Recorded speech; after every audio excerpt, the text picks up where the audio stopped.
Man, I was so tempted to wait about 5 seconds afterwards not to go live. Oh, now we have a package and everybody goes crazy from the UPS, man. What's up, everybody? Welcome to another great episode of Gigantic Motiga Monday Thursdays. I need to come up with a good title for Thursday's broadcast. I will give somebody 2 chickens and a cow to anybody that comes up with a great catchy little theme for our Thursday stream. It's just so hard to come up with something with Thursday. Anyways, for people out there in Twitch TV land, welcome to the greatest place on earth. No, about that. We got a great show for you guys today. We've got a little bit of skin reveals. We got MOK. We've got Finny. We've got Devin. We got Nick. We have such great interviews lined up today. I'm excited. You know, one of my coworkers came up to me like, Thor, you're really good at streaming, but you need to stop saying I'm so excited. I'm like, but I can't help it. I'm so excited. Right before we actually went live, we actually had an in-house game we were throwing down, and everybody started screaming at each other and be like, oh my gosh. And it was actually fantastic. So I got a little bit of hype. Anyways, guys, welcome. Hope your week has been okay. I hope it's been as good as mine has, because it's been absolutely fantastic here at the office. On a side note, Finny's gone. My first interview's gone, so I'm going to stall a little bit until I find out exactly where he is, but that's okay. Wow. So I'll give you a little insights in the studio. We've been all cramming away at this next huge update for our alpha, and it's been going extremely well. Energy at the studio is at an all-time high.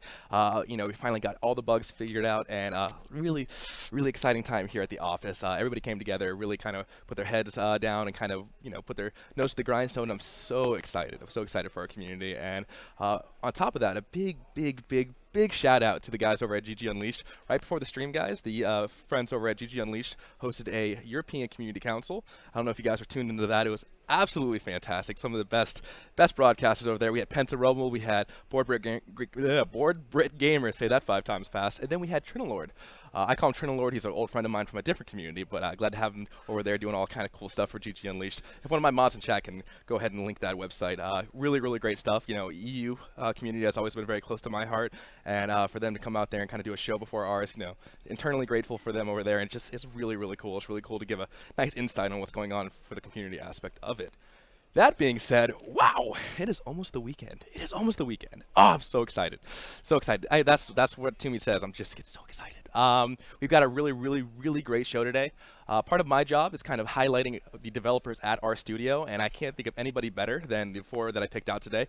That's not true. Everybody at the office is absolutely fantastic, and while I'm so excited to show these 4 today, I wish I could just take a camera and just shove it inside the studio and just videotape everybody all the time, but I feel like they would resent me and kind of rally against me. So we won't be able to do that, but between now and beta launch, all that shenanigans, and even after that, we're going to be doing really cool insights on the developers here at the studio, and today that's what it's all about. We got a show today about design.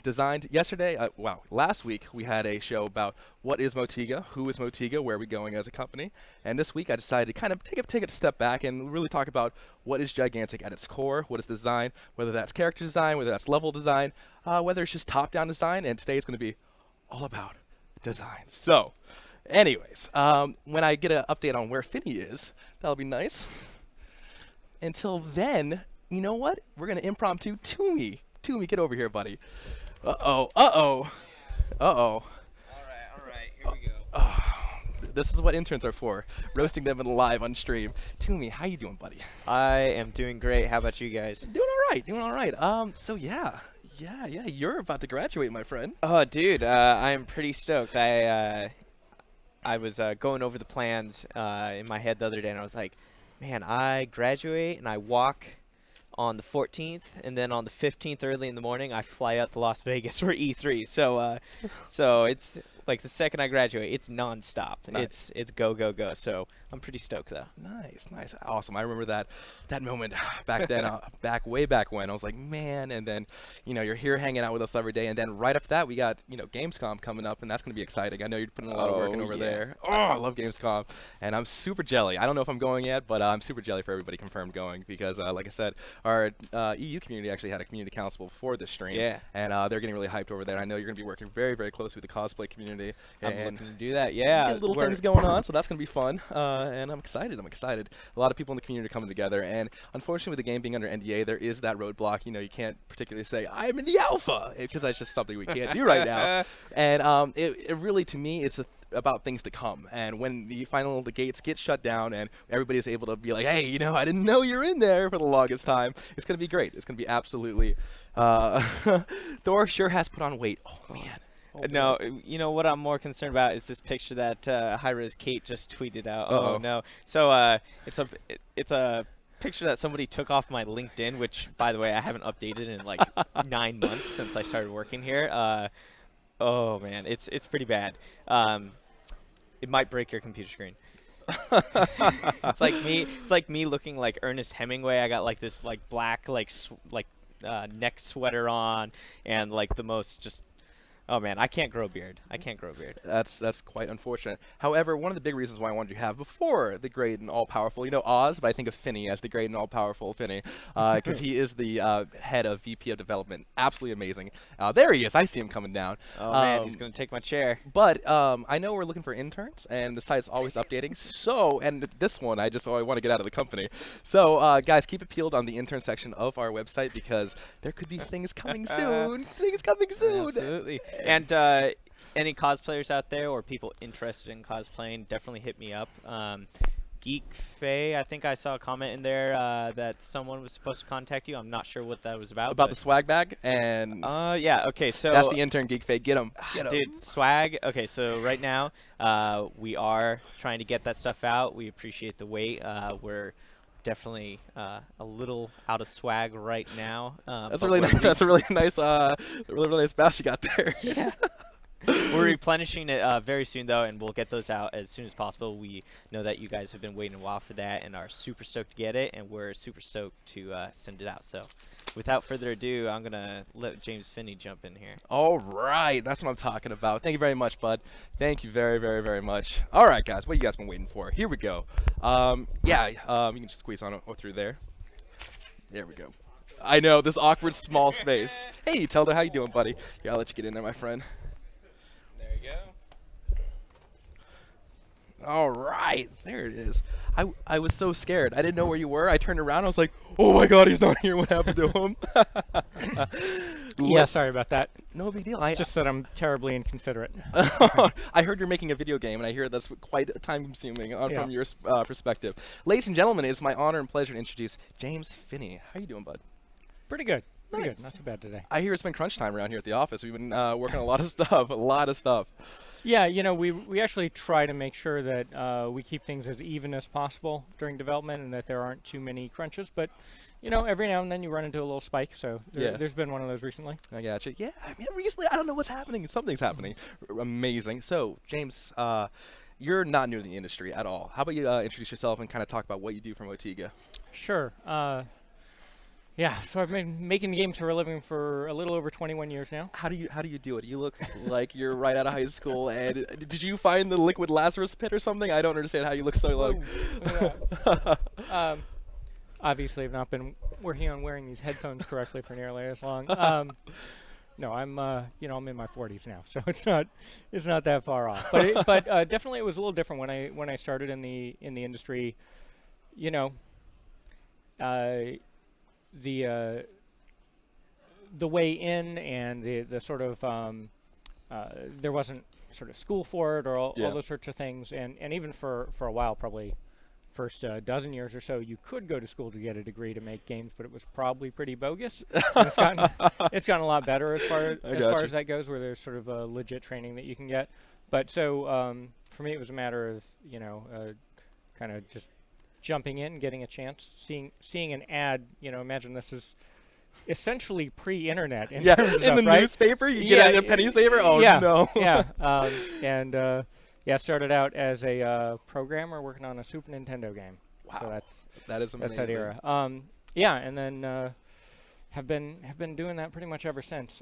Switched from being focused on engineering to design.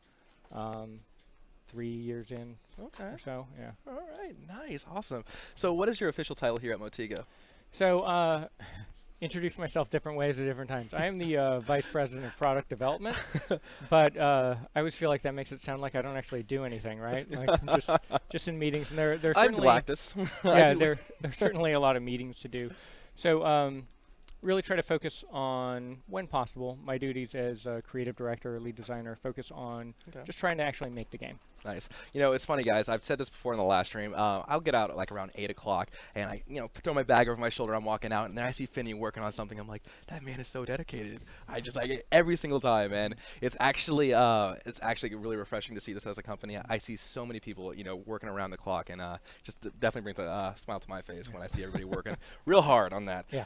So Finny, what are some games you've worked on in the past, before you came to Motiga? Sure. So I started out at a company that would later become Blizzard, and was there for games like Warcraft 1, which I didn't really work on. Warcraft 2, Diablo. I was the lead designer and producer on StarCraft. Wow. That's usually the big one I think people we'll heard of talk about, StarCraft or something like that. I think you used something out there. Nice. Worked on a few other games after that. One that's not really, wasn't a huge commercial success, but I'm always pretty proud of, is a game called Sacrifice. Okay. Put out by Shiny around 2000. It was somebody, as sort of a stretch, I think it was one of those things where someone was writing an article to show how clever they were, sort of traced the lineage of MOBAs back to Sacrifice, which was a real-time strategy game controlled from a third-person perspective, and you were summoning creatures and sort of controlling an army from there. And then, a little over 10 years ago now, came up to Seattle to join ArenaNet, and was lead designer on Guild Wars, and then director of game design there for Guild Wars 2. Wow. That's absolutely crazy. It's interesting too, because you went from StarCraft, well, actually you started at Nintendo, then you went to StarCraft, and then Guild Wars. I mean, there are definitely broad genres there. I mean, having worked on all those games, do you think that's kind of really helped you as a designer kind of understand different kind of facets of different kind of games? Oh, sure. You screw up different ways on every project, and sort of have a chance to learn from different mistakes. It's really been fun. I've been fortunate in terms of being able to have opportunities to work on lots of different kinds of games, and every time it's a new set of challenges. The thing that's always appealed to me about working in games is that it's hard. Yeah. There's obviously a lot of hard work involved. I think people generally who follow game industry know that, hear the horror stories. But also, there are a lot of really talented people out there with great ideas that, on the one hand, you get inspired by the work that they're doing and have a lot of fun with that. Yeah. On the other hand, you're trying to outdo them. Indeed. I think every one of the games that I've worked on has been, a fresh set of challenges and a new set of lessons. I gotcha. Well, getting a little bit into Gigantic, how would you describe, if somebody just saw a trailer for it, like how would you describe really the design of Gigantic? Where did you come up with it? Because I know before you came here, it was a whole different beast of a game, and then you got here, kind of refined things, and looking back now, and what would you say and describe Gigantic if you had to look at it? Yeah, and of course I get to do this for the press every now and then when we go there, and you end up having these discussions about what are the key points to talk about to make sure that people sort of get what it is. And so there I would say, it's third person, it's fast paced, and it's teamwork, it's an action game. But talking about it as a game designer, what I think of it as, it's a third person action game, first and foremost, that emphasizes teamwork. So it's about 5 players on each team. You've each chosen, unique heroes. Yeah. And really tried to make it so that the heroes have a variety of ways that they can work based on how you upgrade them during the game, but that figuring out how to work together as a team, both making use of your individual characters' abilities, but also the brief windows of strategic opportunity that exist in the game. Gotcha. Is really what it's trying to do. Gotcha. Yeah, it's unfortunate in the game industry. A lot of people like to put labels on things, and you and your background, you come from StarCraft, and so and Gigantic, I see it all the time, where you have that moment-to-moment strategy of putting something down, and then but also you have that third-person action, where it's a really Twitch gameplay, and it's cool seeing your pedigree and see how a little bit of that kind of lines up, because Guild Wars was not as fast-paced, but it's still very, very much more fast-paced than StarCraft. Yeah. And moving forward, are you moving forward, are you happy with your past experiences with the games, and do you feel like they prepared you for this game in particular? Definitely drawing on all of them. It's in maybe more abstract senses than people see, but Gigantic very much is trying to build on things that I thought worked well and things I had trouble with in StarCraft and in Guild Wars, especially Guild Wars 1. Like a lot of the core structure to Gigantic is actually GVG from Guild Wars 1 Yeah. re-envisioned, and a lot of the core game mechanics are totally different, right? The I can experiences. feel Evan's gaze. He's like, Guild Wars? Yeah. Did I hear Guild? Yeah. Did I hear Guild Wars? Oh, nice. Oh no. I Yeah. could definitely a lot of love for the Guild Wars fans over there, and such a Yeah. big integral part of that. Yeah, but both of those games are ones where we tried not to put so much structure on it that there weren't opportunities for people to be creative about their strategy, Yeah. and that the game has a certain pace to it, but that a lot of it has to do with players choosing when to be aggressive, when not to be aggressive, and that a lot of elements of defense that you're responsible for as a player, they're your responsibility. The game doesn't protect your guardian, your guild lord, your base for you. If somebody's just going to come in and drop some guys, if somebody's going to come in and back, you have to go answer it. Yeah. And so it's that same mindset is present throughout all of them. Yeah, and unfortunately, it's funny because being on the community side, I'm used to people like just putting labels on things, and you see a trailer for a game like, oh, MOBA, and it just that, for better or worse, it kind of labels that and it sticks with you. Yeah. And being on the community side of Gigantic, people would be like, oh, it's another MOMA, and I'd turn around and be like, that's not what it is, and I would just scream at people, and like, you need to play it. They're like, I can't, and I'm so excited for that Berlin Wall to come down and people actually get it inside their hands, because it's unique, it really is. And I remember about a year ago, and I first heard like the whispers in a wind of Gigantic, and I looked at it and I was like, and my guild leader at the time was like, no, you really need to play it. And then I got to sit down and play it, and it just came together so different well. There's the Twitch gameplay of like Amani, where she has that scoped in when she's a sniper, that little bit of FPS. There's Charnock, big DPS, and has to react, has to move, but also very, very squishy. Then on the flip side, there's Margrave, a huge tank. He's up there, he's in that front line, he's pushing people away, peeling for the teammates. And me personally, I just don't. Of course, that's in other games, but it just comes together so well in Gigantic. I'm so excited for you guys at home to play that. So excited. Yeah, I am too. I mean, that's the thing. Not my favorite thing, having to go and sort of talk about the game, do the press stuff. It actually always ends up being fun. People are really cool, and the cool thing about big events is actually meeting players and just going to talk to fans and people who are excited about stuff. But really what matters to me is the game. It has to stand on its own. And the experience that people have when they get into it has to be something unique. It has to be like, there are so many different ways you can spend your time, right? So many different things you could be doing. There are lots of games out there that are worth playing. Indeed. Why is it I want to come back and play Gigantic more? Why is it, we're playing every day in the office and people are still just super psyched about it's a playtest time, right? I agree. And making sure that we're hitting on that front is really what matters to me more than what the labels are. Indeed. That's actually a really good point. Like you were mentioning before, everybody gets really excited. Like game time and playtest time, like we'll stand up like, did you just do that? And start yelling at each other from across the studio. And Joe, oh my gosh, I don't know if I can ever have Joe on a interview, but he's great. He actually is. The energy, like I said, in the studio is just absolutely phenomenal. I actually have a question here from Malcor. He said, I've been. It's been stated that your introduction in what led Gigantic along this path of 5v. So when you came to the studio, it wasn't necessarily what it was, and now it's a 5v5 PvP design. Is that where you see Gigantic going? Yeah, I mean that's really what we're focused on. In terms of how it evolved when I got here, a lot of the groundwork was there in terms of ideas. It was just a question of like, how do these things fit together?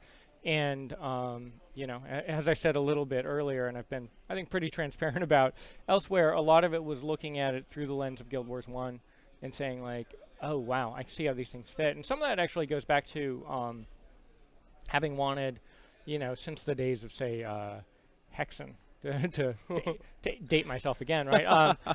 That's right, Lazarus pulled to have a chance to do a fantasy shooter kind of thing, and especially look at the sort of challenge of taking ranged characters, taking spellcasters, and taking melee characters and putting them into an environment together. I'd actually been wanting to do that for 15 years, and it was like, oh, we could totally do that here. Nailed and it. Totally fit with the things that you want. And the team that was here when I got hired was some of them were people I'd worked with before. Some of them I sort of knew from Seattle game developer social circles, but I knew it was a really awesome team. Nice. And so I was really excited about to get to work with these guys. Yeah, I've actually been so blessed to be able to be brought into the fold and get to see all the passion. And one of the bad things about NDA, like we can't show so many things, but getting to getting to see how Gigantic has evolved, even from PAC South and East, and seeing all the design elements that you guys are putting into the game, I'm just like, oh my gosh, I'm so excited to play this. I'm like, hey, do we have another build? And everybody's like, no, not yet, but it's coming soon. So I'm excited. I really am, guys. Well, Finny, I know you have a lot of work to do, and I just want to say thank you very much from the bottom of my heart, guys. It's so hard to get developers alone, and I just want to say thank you again, Finny, for coming on, chatting with us a little bit about the design of Gigantic. We still got 3 other interviews today, but again, thank you very much, bud. Awesome. And I can't wait to see more stuff. Oh, man, I'm excited to chat. All right, buddy, thank you very much. Cool. All right, ladies and gentlemen, that's the first out of 3. Finny, thank you very much again. We got some pretty cool things lined up. Oh, the next person. Oh, I'm excited. I'm excited wherever he is. CEO is gone. Hey, Anuku, how you doing? How you doing, bud? Oh man, I'm excited. We gotta find Devin. Oh, there he is. Oh, I'm super excited. This is the fun part of the stream. This is the fun part. Hey, buddy, how you doing? Oh, here we go. Yeah, I know. A little bit of a squeeze. There it is. Boom. All right. Hi there. Hey, buddy. Hi. Oh, man, I'm so excited. Oh, I do say that a lot. I really do. Wow. Ladies and gentlemen, it is my pleasure to introduce Devin Caddy Lee, also known as M.O. Gorham. Are you okay? You're Yeah. like, this is the community corner. This is this is what it looks like. Yeah, I'm like 5 feet from my soul. It's nice. I know, right? You get to see all kinds of fun things. Practically in his lap. Oh, he loves that too. We got a picture. Oh man. Sorry about that. Wow, ladies and gentlemen. Oh, now we're getting pictures everywhere. This is just the wrong moment. All right, ladies and gentlemen, it's my pleasure to introduce Devin Caddy Lee. Devin, how you doing, buddy? I'm doing all right. All right. Yeah. Oh, man. Oh, and here it comes. There it is. Here it Come on, comes. right in the earphone. I was considering getting my goggles, but please, this is better. Please, no more, no more. I was like, they're gonna do it. I should get my goggles. Oh man. Man.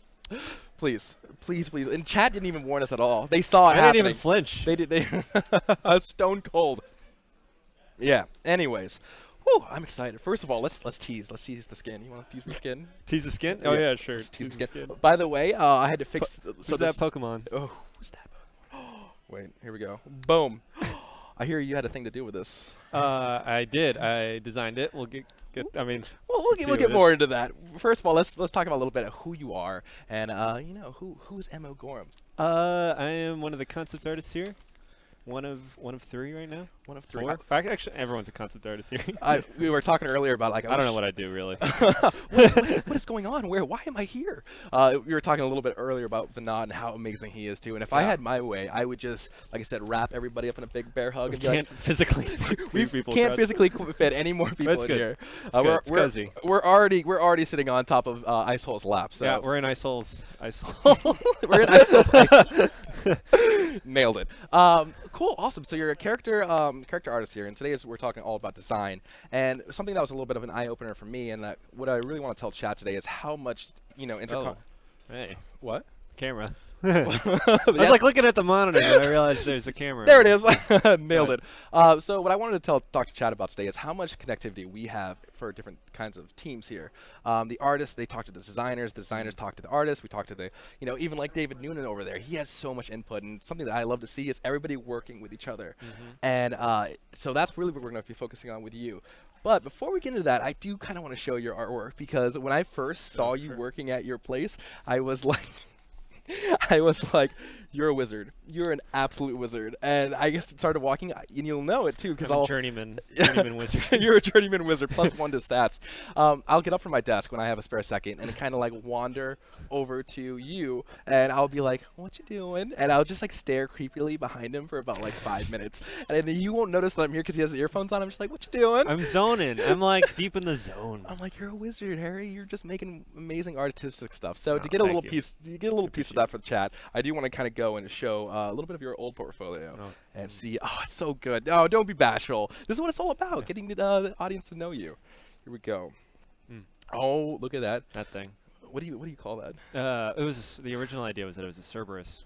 but it kind of just instead of 3 heads, it just kind of put all 3 heads into one. Nice. Bigger head. That is amazing. I could never do anything like that. I've had to make it like overlays and stuff like that, and I have literally tried to almost break my keyboard because I am just such a potato when it comes to that kind of stuff.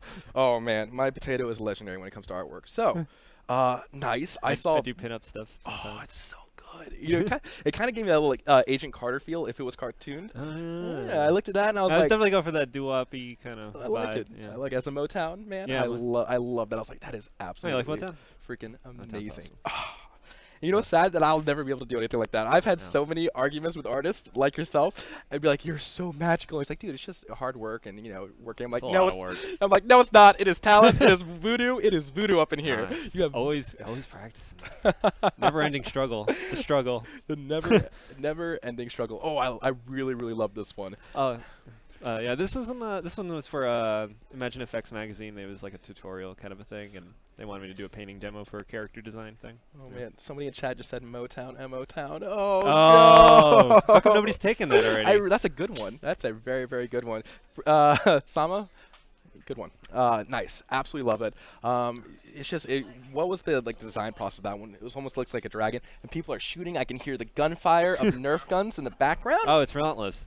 It never ends. I've pretty much just drowned it out until one of them hits me in the eye. Yeah, yeah, That's right. what the goggles are for. Indeed. So it almost has like that dragon-esque, samurai. I like Oh it. yeah. Yeah, Liked it. definitely took some influences from Samurai. Yeah. I liked it. Boom. And this one.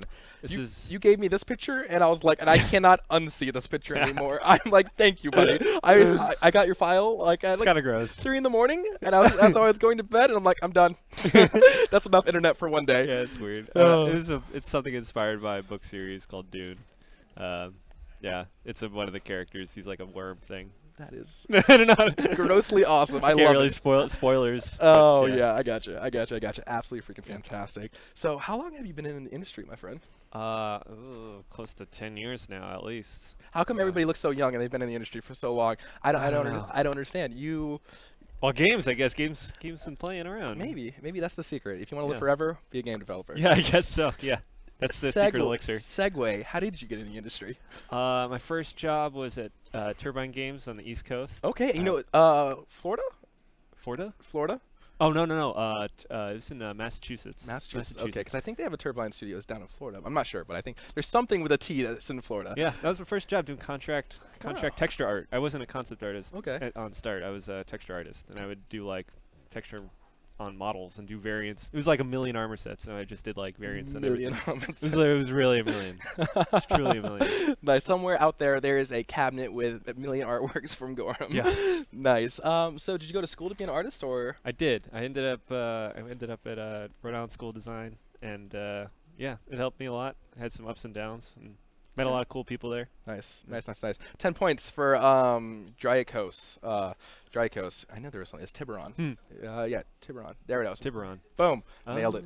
So Oh, Tiburon, right? yeah, that's the one I was thinking of. You're so good. Chat is literally a wealth of information. You feel like I need to know what pi is, and just pi will start going up. Oh no, I shouldn't have said that. Please stop pi in chat.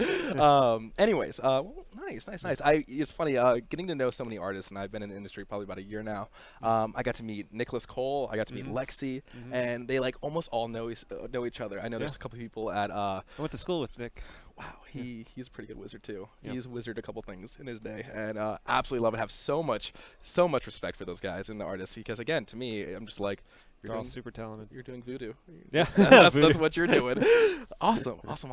Well, let's get into the meat and potatoes of the character and how much you and design talk about it.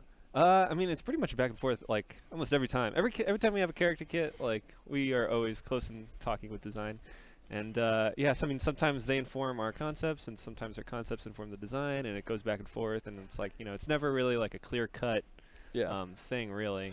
And it's funny because Troy came to me and I was like, well, I wanted to have and we're gonna have Nick on here a little bit after you. But I was like, yeah, we'll talk about character design and how that transitioned into artwork and stuff like that.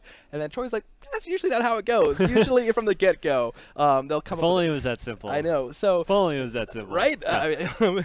easy bake oven for Yeah. characters. You put Easy. boop, a little Yeah, like brownie. creepy crawlers. You just pop them in. Yeah, you remember creepy crawlers? I do Those are remember. awesome. Oh my Throw 'em gosh. against walls. Oh, those are so. That was like the good. man's easy bake oven. I could not It even was make like those. the boy though. easy. I could not even make those. Yeah. I was. Oh man. Anyways.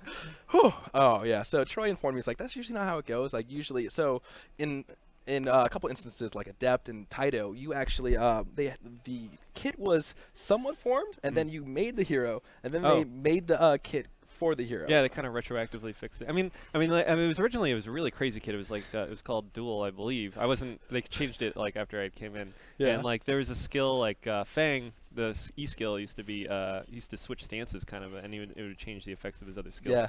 Yeah. But then once he became Taito, the Fang, the little mouse guy, Yeah. mouse ferret thing. Meferan. It would it became the E skill. Nice, So, nice. Let's show an example of what happened when you came to Motiga, your test, as they like to do in artists and stuff like that, and really kind of talk about the evolution of Taito. And Taito. Creepy crawlers is gender neutral. Thank you, Alex. Thank That's you. true. My sister ended up playing with it more than I did. Oh. Yeah.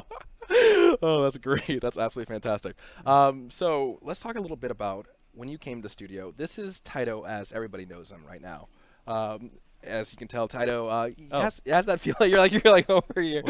Yeah. So Taito, that's kind of like the feel of Taito. And people have seen him play before. They've seen gameplay footage, and they really get who he is. He's kind of has that, mask face. He's very lithe. He's very fast, and kind of has that mobility. Just all about him speaks to him. But it wasn't always like that, though. It really. I saw Snail Man. That's the only way. Oh yeah. Yeah, it's Snail Man. I don't know if I put him in here, but Oh, we definitely did. It's Okay. it's absolutely fantastic. So Taito wasn't always Taito. It could have been Snail Man, and the exact opposite. Instead of fast, it could have been super slow. he could have been super slow. Yeah. I really want Snail Man to come back and just be like the arch enemy of Taito. So let's go ahead and show people. Oh boy.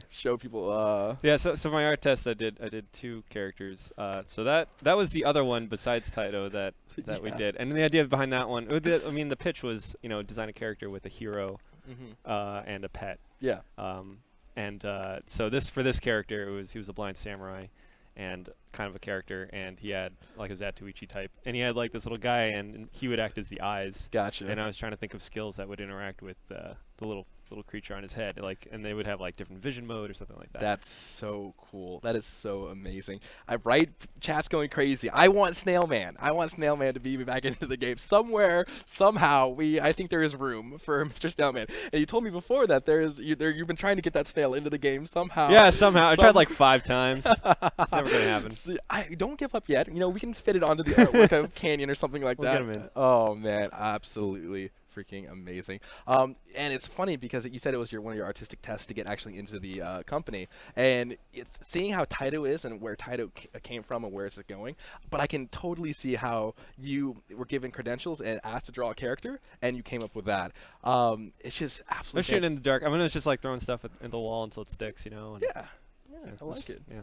I like it. So you put in 2 entries. So this was one of them, and the next one, and the one that won out was. Yeah, that was the first iteration of Taito. We call him Papa Taito Papa Taito. because he's kind of a little bigger and meatier, I guess. He was definitely not as gender neutral as he is now. I feel like we slimmed him up, and and he has very like broad chest here, and like so we definitely wanted to push the aspect of him being like very mysterious. Could be a man, woman, could be a bunch of ferrets in a costume, It just holding up like sticks and prongs and holding up there. Yeah, I can definitely see that as well. Yeah. I absolutely. So seeing this art, I just instantly thought of like Captain Jack Sparrow, who's actually a sparrow, and just something like that. Yeah. Yeah, there's definitely a piratey kind of aspect to him. I love it. I love like the little chest, and absolutely fantastic. And it really shows like a lot about how good you are as an artist, because from there to there, it's not too far of a stretch. Well, yeah. Once we got into in-house, it's like stylistically we wanted to marry everything a little bit better. We slimmed him down because he was supposed to be like she was supposed to be like kind of really fast. So and like the other character was it had a speed aspect to it, but we wanted to make her feel like really fast. So it's like we combined a lot of those aspects. Nice. I love it. To make it I more love it. streamlined looking. And like I said, it really speaks volumes about how you are as an artist, and that's not too far away from the original one that you put in. It's just The absolutely, basic things are there, yeah. absolutely It's a lot of the fantastic. basics. And I love how little Fang is still there. He's still hanging yeah, out. Fang actually changed very little. Indeed, Yeah. indeed. And you were telling me the story about how when you put Fang there, that actually changed the kit and kind of worked that into it as his other arm. Because if you guys can't see in chat, he's actually missing an arm, which is hard to see because of the cape, and it's just so good at being that moniker. Yeah, the cape's kind of like his wing. That was the idea. It was like he has Nice. a wing as his cape. Yeah. So that was like that was his other arm. And yeah, it was Fang was. I was really pitching for him to be named Southpaw. Southpaw. I like But it was a little fourth wall. You know, it's kind of a baseball reference, so we really couldn't do that. I gotcha. Nice. So when you put Fang on the character itself, you told me it became his E, correct? Or his Yeah, it Q? became a C. I mean, like that's not even the only example. I mean, like, there's a lot of characters where like after concept, you know, things will change, or like after design's finished, you know, the concept will change. That's just like the kid for judo originally didn't have the tongue attack, and then and then once design got a handle of it, like they gave it to him, and it made a lot of sense, obviously, because he's a frog, right? Yeah. So things like that were, and then we could like, you know, concept wise, we like, you know, designed like what he would look like with his tongue out, and like, you know, That's cool. pulling people and. That's cool. Yeah, it's so exciting to see really the banter back and forth between you guys, because how it works, guys, is we'll come up like, hey, you know, it'd be really cool if we had this kind of character, and then I'm like, Lord Base Gorham and Finad, can you make these characters? And then you make the character, and then they evolve one step further and be like, you know, it'd be really cool if that guy had a huge gun, and suddenly that guy has a huge gun, and then, and before everybody's like, can't confirm, now huge gun character in Gigantic, to be announced in 2015. Oh gosh. But what I'm saying is, like, there's so many, like, the design process from, it goes, you know, starts off with a simple concept, it goes back and forth between you and design, and then it just evolves, and really, the character finds its soul along the way, and it's a little bit of yours, a little bit of his, probably a little bit of Ginger, but it gets a bunch of souls, and then it comes into something like that, and absolutely exciting.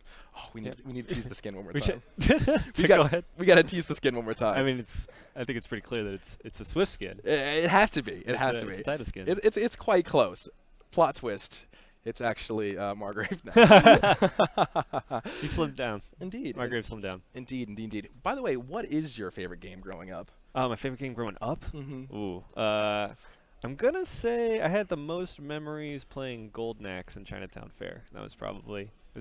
Golden Axe is like side-scrolling beat 'em up. Gotcha. I know exactly. And yeah, but I liked it because it was cooperative and like you could play with other players, and it was like really cool that you could like team up. Like that was the first time I had done that, like getting into an arcade and like playing with other kids. So I have a lot of fond memories. I don't know if it's like necessarily the best game, but it's definitely the one I have a lot of memories. Also, yeah, Chinatown Fair and all that business was like awesome. Growing up as a kid, Gauntlet, Dark Legends, Gauntlet's Dark, very similar. Yeah, took all of my Diablo. quarters. Yeah. Oh yeah. All of my quarters just gone, and now they're just dancing with umbrellas inside. See, this is why we can't stream. Are those complimentary? I guess they're complimentary. Can I take one? We've just gotten umbrellas. Can't confirm here at Motiga. Nice. So for the aspiring artists out there and who want to get into the game industry, like what would you say if you had a couple of words to give them? Like how would you go into the industry as an artist? Well, first of all, you got to be working very hard. You got to work very hard and just draw every day. I mean, you're going to hear that a million times. You know, it's funny. One of my other friends just got hired actually at, I think, Monopoly Studio. And he's like, draw every day. It doesn't matter what you're drawing, who you're drawing, where you're drawing, why you're drawing, just draw. I would say the other thing is just get your foot in the door as quickly as you can. And then you can work from within to try and like, you'll at least be learning about the industry with your foot in the door. Like I wanted to be a concept artist, but I took another art job, even though it wasn't exactly what I wanted as a way in. And then I was able to like, you know, mosey and maneuver my way into being a concept artist. Nice. So Awesome. just get in any way you can, and then see what you can do from there. Keep working, and maybe you'll be as good as some of the artists here. They're absolutely fantastic. Games are fun. Well, my friend, are you ready to show that skin? Oh boy, let's do it. Oh, let's do it. Who's that Pokemon? Yeah, who's that Pokemon? All right, guys, we're gonna show Reverse Taito. Yep. Reverse Actually? Taito. You guys nailed it. Reverse Taito. Here we go. No, ladies and gentlemen, here is the skin. Oh, I'm so excited. Boom. Kind of a boom. Oh, it was kind of a slow fade in. It was. It wasn't like a boom. We need an explosion. It's We need like a- graphics. yeah. You know what would be really good at making explosives? Artists. Artists. Ah, Yeah. got it. Nice. Well, Yeah. there you have it, guys. There's one of our confirmed skins for the game.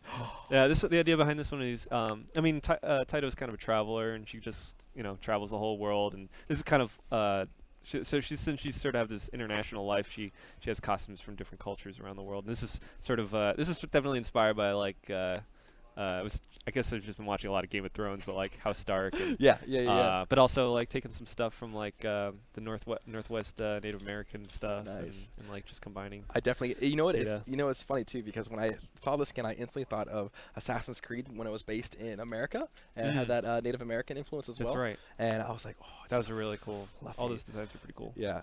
And by the way, guys, we're it's Taito is technically gender neutral, so she, he. It's funny because Ice Hole. I'm messing with people. I'm just like switching pronouns. It's awesome. Right? Taito calls Trip a guy. Yeah. And he's like, yeah, he got me the other day as Taito, Trip rather. Yeah, Trip's definitely a girl. well, Taito calls. Taito. Everybody's called different characters. Isol calls Trip a guy, and everybody's just it's such a troll too because you've been calling it a girl the whole time. Yeah. Everybody's like, can't confirm.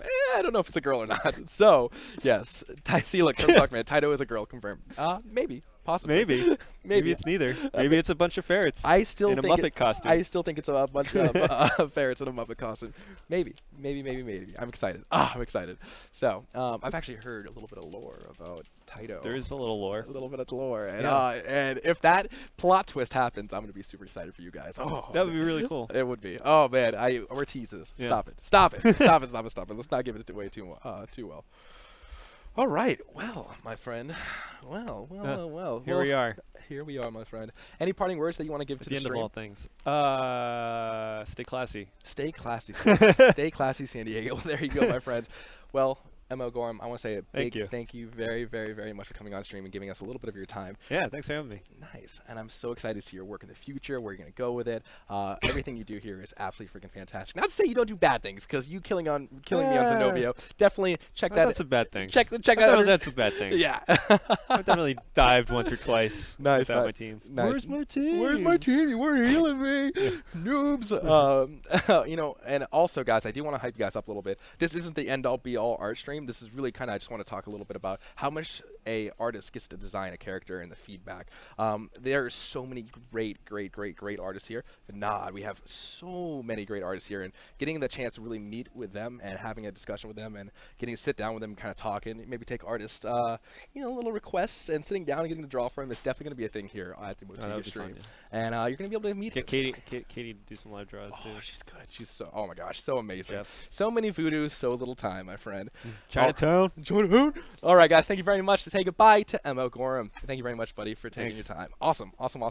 If you can find Nick for me. that Which would be- one? Malay? Yeah. Artist. Great. Yeah, well, I mean, design.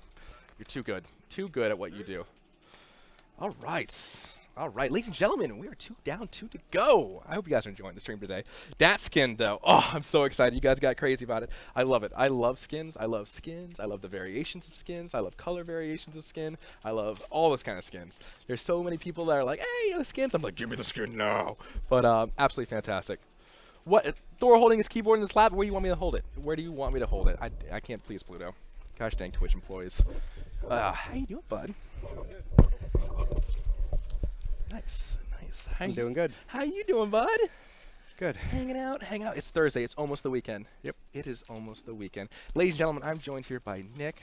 Nick, how about you go ahead and introduce yourself, my friend? Hi, I'm Nick. I'm a game designer. I wear a lot of hats. So I work on AI, hero implementation, design, balance. I used to do level design before Kate showed up. MOK. So Nice. thanks for her showing up. That was fantastic. It's like, I can finally do. So, Yeah. it's the first time I ever met you guys. It was actually a really good story. You didn't have MO in front of your name, and we were in TeamSpeak together, All right, yep. and you were like, who are you? And I'm like, I'm just a long lost wandering soul from a Yeah, different community.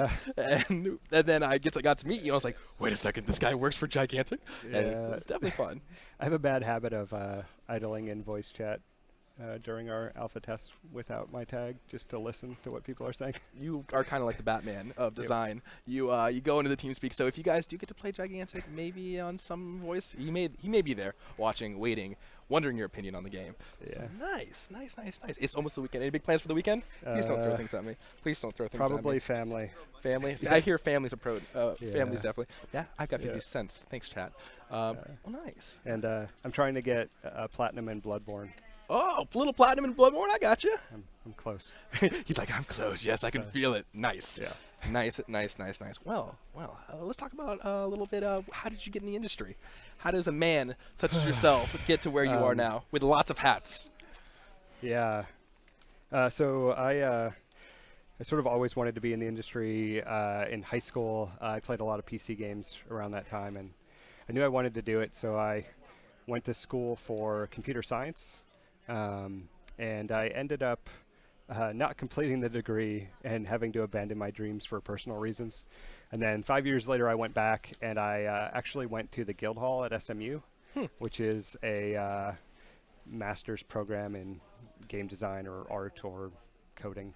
I didn't finish my time there, but I did. That's because I got an opportunity to work at ArenaNet on Guild Wars, so I All right. sort of just left school. I was like, if I got an offer for a job, I'm going. Nice. And it's funny because Finny actually has hired me every time I got a job in a weird twist of fate.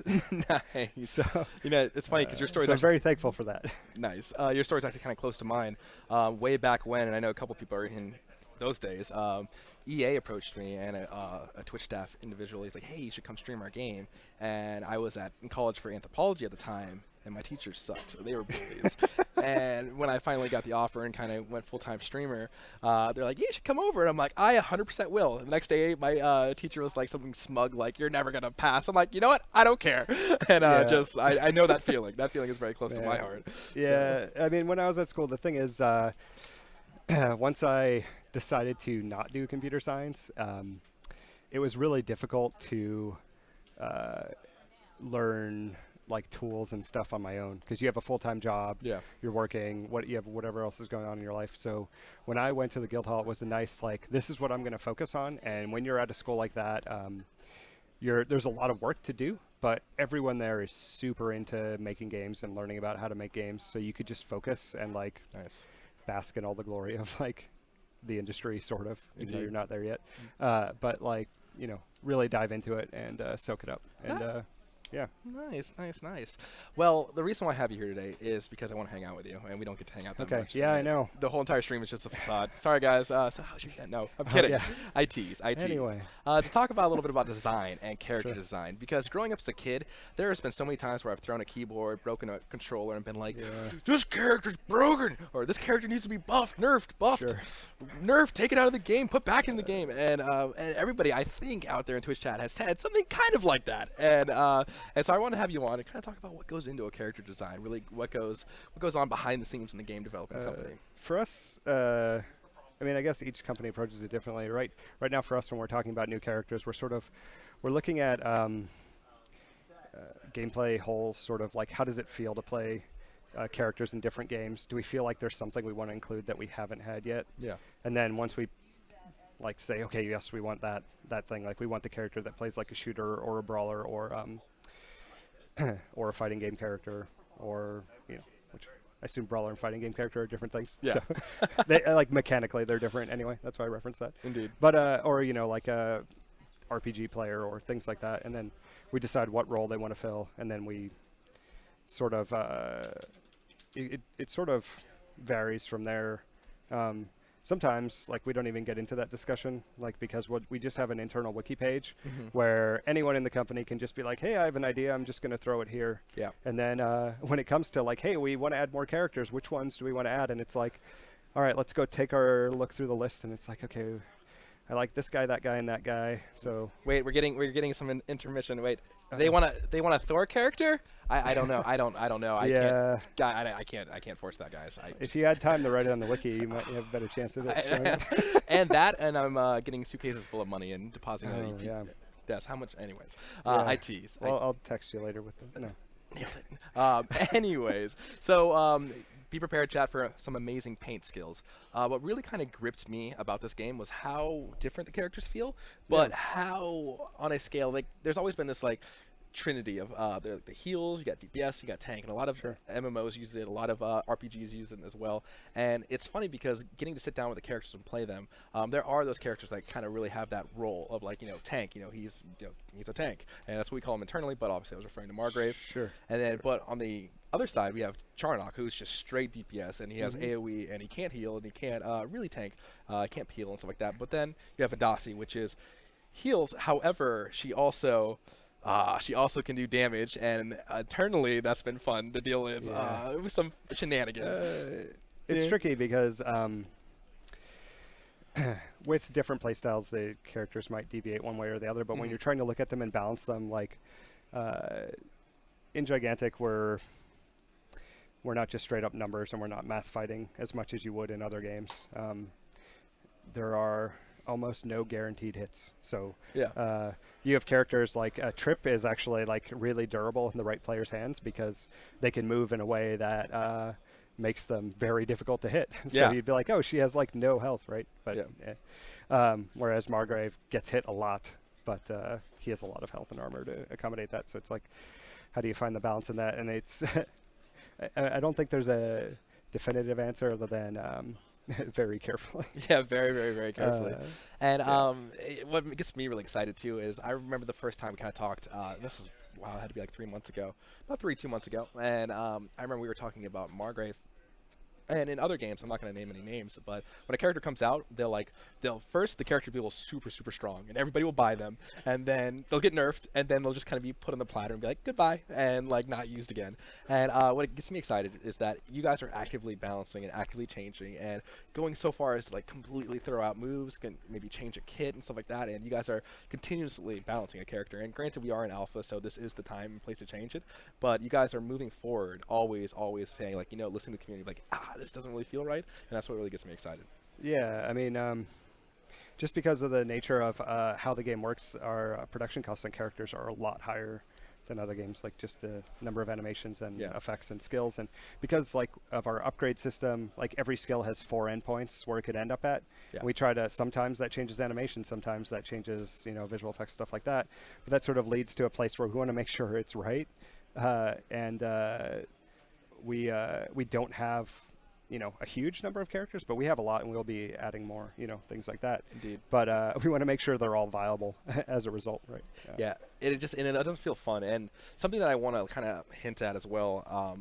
So every character does have healing potential. When I put DPS and when I put Charnock over there, it's not to say that nobody can't, like there's a single character that just doesn't do damage. That's just not a thing. Everybody can do damage, and everybody can contribute to the team no matter what your role is. And so a lot of people, I saw it on the forum post, are like, but that character can't do damage. Like, oh no, let me assure you, every character can do damage. But it's really kind of their kit and their role and their really their spot on the team that kind of really dictates what they need. So yeah, I mean, hero composition on a team is definitely a big thing. But the upgrade system allows us to push and pull how you want to play the character in this session. So, if someone goes into a game playing Vidasi and they're like, I just want to kill people, and I don't care if my teammates hate me for not healing them, like I'm just gonna, We have a skin for that. Yeah. Oh man, look at that. Chat's gonna be like, what? There's a skin? Oh, kidding. Come on, guys. It's pretty cool. But yeah, I mean, you can mold the character to sort of fit a role you want. I mean, the number of roles that are possible for each character are a little limited, but everyone will have damage as an option, I think. And then it's a matter of fitting what your team has and what they're lacking. So indeed, a lot of the times as well, like if let's say we just have somebody on the team that maybe that just isn't as competent as the other ones, and what I really, really enjoy is not being limited by my team structure in the sense that it's like, oh, in other games, like, oh, I need an 80 carry, like I need somebody to do the damages, the hamages, need to go ham bone on this character, and it feels so bad to be like, oh, I can't do anything, I'm a ward bot, or oh, I can't DPS, something like that. But in our game, and again, not to throw mud on anybody, but you always have that like option to, it's like, all right, time to do some work, time to go to town, boys, and actually play your character and feel like no matter what you're doing, you're always contributing, whether it's DPS or the kind of role that your character has a better archetype for. Yeah, I mean, all the characters, you know, the game rules allows people to be active in the session with spawning minions and Yeah. you know, helping with when their guardians pushing and damaging the enemy guardian. So even if they're not succeeding at killing other players, there's other avenues for them to succeed. Indeed. So So I got some a couple little clips from the Trinity that I have here. Okay. Unfortunately, our Vidasi has gone away from the video footage, but I do want to show Okay. people Charnock and Margrave and kind of show people the the differences between a tank Sure. and a TPS. So this is my first time seeing it, so I'm sure it's good. oh yeah. Apparently we got some pretty good players Yeah. for this footage. So the cool thing about Charnock for me personally is that he's so punishing in tight corners. His focus is a huge tunnel plane, absolutely punishing the people that are out of position and definitely tight corners. And he's some fun character to play all around. Big meteor comes down, big damages. Speaking of heroes, who is your favorite hero out of the DPS range? I'm probably going to have to say Trip, but when I interviewed for the job in a very old iteration, I sat down and Finny's like, here are the characters. And he's like, which one do you want to play? And I was like, I'm going to pick that one. And he's like, that character is very advanced. And I'm like, I got it. And I think I went above 1-1 in that game. And so I was like, all right, I like this game. I want to work on this game. Nice, nice. But so I've stuck with that as my favorite. If I can't decide who I'm going to pick, I always just pick her. Yeah. Nice. So Then on the flip side, we have more of a Margrave, and for the tanks out there, and I know Pyro's a big fan of the Margrave. yeah, Margaret's interesting. He sort of he has a lot of tools for disruption. So Yeah. when he gets in there, he can interrupt people and stun them, and he has a lot of mobility to initiate and sort of escape if he's in trouble. But it depends on what he used to initiate and what he needs to, whether he saves anything to get out or not. And his melee combo is a little bit different than everyone else's, because you see at the last, when you get to the last hit, he'll like wind up and do this really big slam, and that's like where all of the damage is for his combo. So he's still able to do really high damage, but you have to really work for it. And if opponents are watching for it, they can actually like react and dodge out of the way when they see the hit coming. Mm-hmm. And then it drastically lowers your DPS, but it's an interesting way to allow him to deal damage without it just being constant and Gotcha. high all the time. Gotcha. Sorry about that, the audio, guys. I apologize. I did sound checks, but apparently sound can't stop for nobody because definitely checked it, and now everybody's like, it's too loud! Turn down the potato! Yeah. But yeah, just piggybacking on what you're saying about Margrave, super fun character, super fun. And it's no secret that people at the office are maybe not quite as skilled as the other ones. There's a big range of, and that's okay Yeah. because a lot of people are working hard at the game and putting back-end systems and stuff like that. So it's definitely refreshing to me as when I'm playing Margrave. When I'm playing Margrave, and I'm like, I need more DPS. It's like, all right, I'll do it myself and get the frontline kills and stuff Yeah. like that. But on the flip side, when that broken armor from Sven comes in, You die really quick, yeah. yeah. I'm like, oh no, I need to run. You could stack armor to negate it with your upgrades, so it depends how you go. So you could be like, okay, well, they have that guy. He's going to be debuffing me the whole time. Let me make sure I Indeed. have more armor to deal with that. But it all depends. Like, if you have other people to kill on your team, then you're fine. But like as you said, Nice. it all depends. Nice. And last but not least, and we don't have any video for this, guys, and that's probably a good thing because I think people's ears are already bleeding from the first two videos. Sure. But we got Vidasi. All right. Imagine she's doing stuff. Yeah. It'd be really cool if our website had stuff like that. That'd be nice. Yeah. Kappa. So I mean, Vidasi's interesting because we've developed this mechanic with her where she can sacrifice her health to create orbs, which she uses as a resource. And whenever she does any of her other skills, left mouse button, right mouse button, or Q, it'll consume the orbs she has, one or all of them, depending on the skill, and augment them to be stronger. So she's taking that health she sacrificed and empowering what she's doing. So if you're like really dedicated healers, they'll constantly be low on health because they're constantly creating orbs to push their health into their allies. But you can also get a lot of damage out of it, depending on how you upgrade your skills. So Nice. Trujan wants a Vidasi impression. That's a Vidasi impression for you, buddy. Nice. And so just kind of not talking really about lore so much, but one thing I really like about Vidasi is that really risk-reward system of the orbs. it's funny because as much as Vadasi heals, she's a lot of the times very close to death. Yeah, it's gone through a lot of iterations. We tried a number of different things in terms of like the specifics, how the numbers work. Is the damage up front low, and it just ticks away a lot of health Yeah. as they're on you, and a number of things. And it's got to a point where it feels pretty good and fun. But Yeah. the theme of the character, I think, actually used to not be angelic in nature and used to be sort of I don't want to say a vampire, but something different. I don't know. I don't know what the idea was, but it was like completely different. So sometimes characters change a lot, and this is what we have, and it's fantastic. So Gotcha. Very, very fun to play. Like I said, guys, I can't wait for you guys to get Vadasi into your hands because she's a very, very, very, very, very fun hero to play. And our very own Mo Kate plays Vadasi over and over again, and she's absolutely freaking amazing at it. And it makes me want to punt kittens because just, oh my gosh, she's had a couple rough spots lately, and by rough I mean fantastic for her. And but she's a great hero, and I'm really excited for you guys to keep pounding on it, make sure it comes out well. And seeing Vadasi the first time I got to play her, and now I'm just like, makes sense. It's fun. she's strong. She's getting fixed TM. Fixed. Love it. Absolutely love it. Absolutely love it. So I had a really good question here for you, my friend. Malcor asks, what is the hardest, most time-consuming, or most memorable hurdle that you had to overcome in your development role for Gigantic? And how did it feel? And how did you overcome it? Wow. Hurdle. Fighting Kate? I know. Big one now.